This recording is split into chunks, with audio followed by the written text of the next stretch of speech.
আগের ভিডিওতে আমরা জেনেছিলাম ছোট বড় ড্রয়িং এর ক্ষেত্রে আমাদের difference type dimension set up করে নিতে হয়।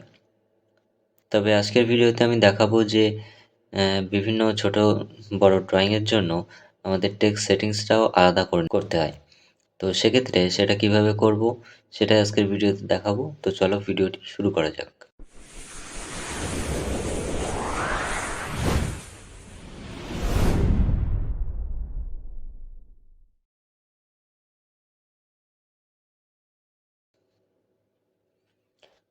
দেখো, এটা আমি দেখাচ্ছি না, আর একটা ড্রয়িং আমি এখানে ওপেন করে রেখেছি। দেখো এখানে আমার একটা সেকশন আছে, ঠিক আছে? তো সেকশানে বিভিন্ন টেক্সট আছে, যেমনটা বিম, ট্রেড, রাইজ, যে টেক্সট অনেকগুলো আছে যেগুলো তোমরা দেখতে পাচ্ছ। তো এই টেক্সটগুলোকে আমার ইনসার্ট করতে হয়। তো সেক্ষেত্রে যেটা প্রবলেম হয় আমি দেখাচ্ছি। দেখো, এই যে টেক্সট আছে এখানে ক্লিক করলাম অ্যান্ড দেন এর নিচে আমি টেক্সট ইনসার্ট করব। ওকে, 30x30 রেক্ট্যাঙ্গেল আমি টাইপ করছি।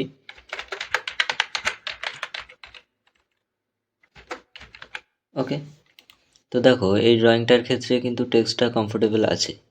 এখন এই ড্রয়িংটার ক্ষেত্রে একই সিস্টেমে আমি টেক্সট নেব। 20x20 rectangle. তাহলে কি হচ্ছে, এই ড্রয়িংটার ক্ষেত্রে আমাদের টেক্সট সাইজটা যেটা সেটা বড় হচ্ছে। তো এই টেক্সট সাইজটাকে আমাদের ছোট করার জন্য কি করি, ডবল ক্লিক অ্যান্ড দেন এটাকে সিলেক্ট এবং এখান থেকে আমি দিয়ে দিচ্ছি 1.5, এন্টার। তাহলে দেখো এটা ছোট হয়েছে। তো এখন বিষয় হচ্ছে আমরা এই ড্রয়িংটায় যাই। এই ড্রয়িংটার ক্ষেত্রে এই যে সেকশন একটা আছে, তো প্রত্যেকটা টেক্সট যদি এভাবে ইনসার্ট করে ক্লিক করে সাইজ কমাতে হয় তাহলে প্রচুর টাইম লেগে যাবে। যার কারণে আমরা যে ড্রয়িংটা করব সেটার জন্য আলাদাভাবে টেক্সট সেটিংস করে নেব। ওকে, তো সেটার জন্য কি করতে হবে, দেখো আমি এখানেই যাচ্ছি। তো এখানে আরেকটা আমি রেক্ট্যাঙ্গেল নাম দিয়ে দিচ্ছি, যেটা হচ্ছে আমাদের ধরো 10x10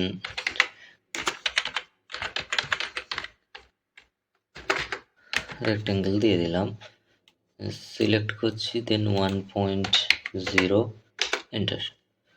তো তিনটা একটা সাইজ আমরা দিয়ে দিয়েছি, টেক্সট সাইজ।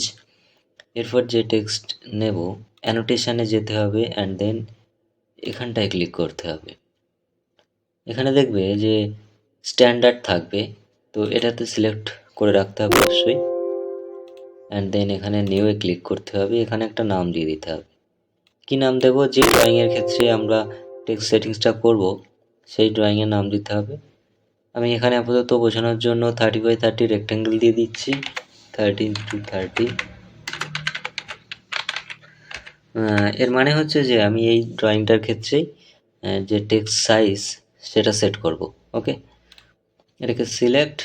এরপর দেখো এই যে হাইট, এই যে হাইটটা আছে এই হাইটটাকে আমাদের বাড়াতে হবে। তো এখানে আমি কত দেব, 2 দিয়ে দিলাম। Then apply and set current, close. এখন যে কোনো একটা রেক্ট্যাঙ্গেল আমি নিচ্ছি, টেক্সট নিলাম এখানে একটা, অ্যান্ড 30x30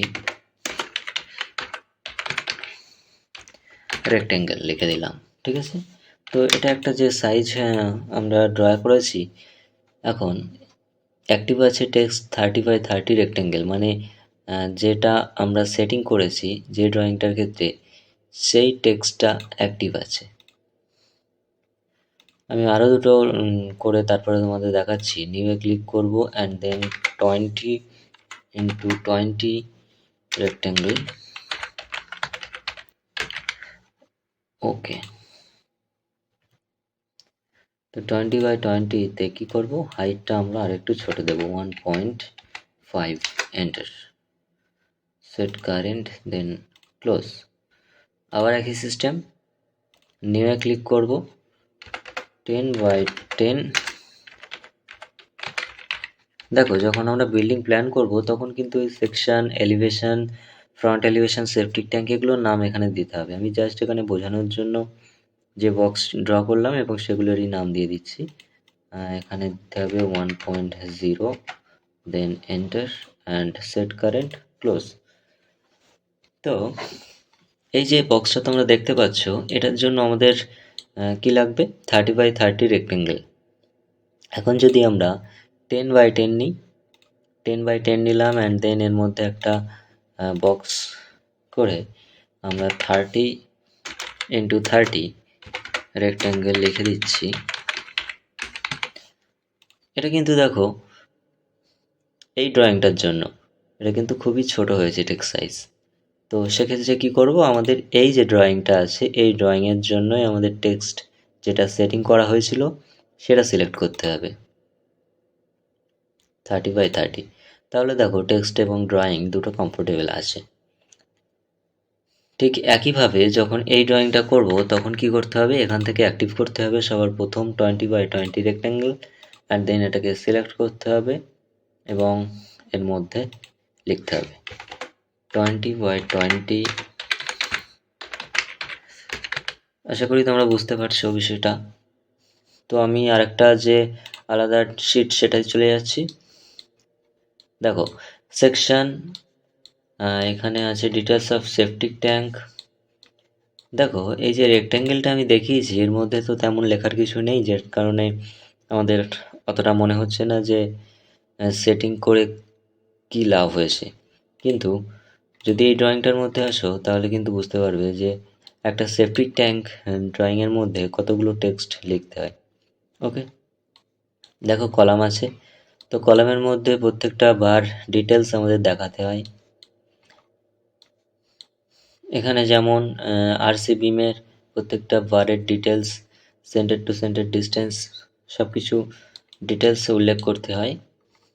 প্ল্যান আছে, প্ল্যানেও এরকমটা দেখাতে হয়। তো সেক্ষেত্রে প্রত্যেকটা তো হাইট সিলেক্ট করে বাড়ানো সম্ভব নয়, সেক্ষেত্রে একবারই সেটিং করে নিতে হয়।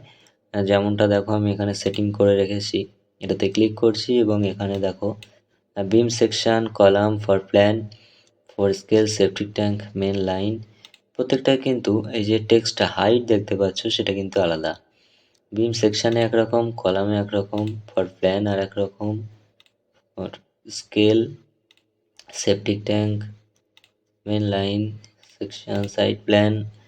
তো প্রত্যেকটার জন্য টেক্সট সাইজ কিন্তু আলাদা, তার কারণ যে প্রত্যেকটা ড্রয়িংয়ের সাইজ আলাদা। ওকে, তো এইভাবেই আমাদের টেক্সটটাকে সেটিংস করতে হয়। অবশ্যই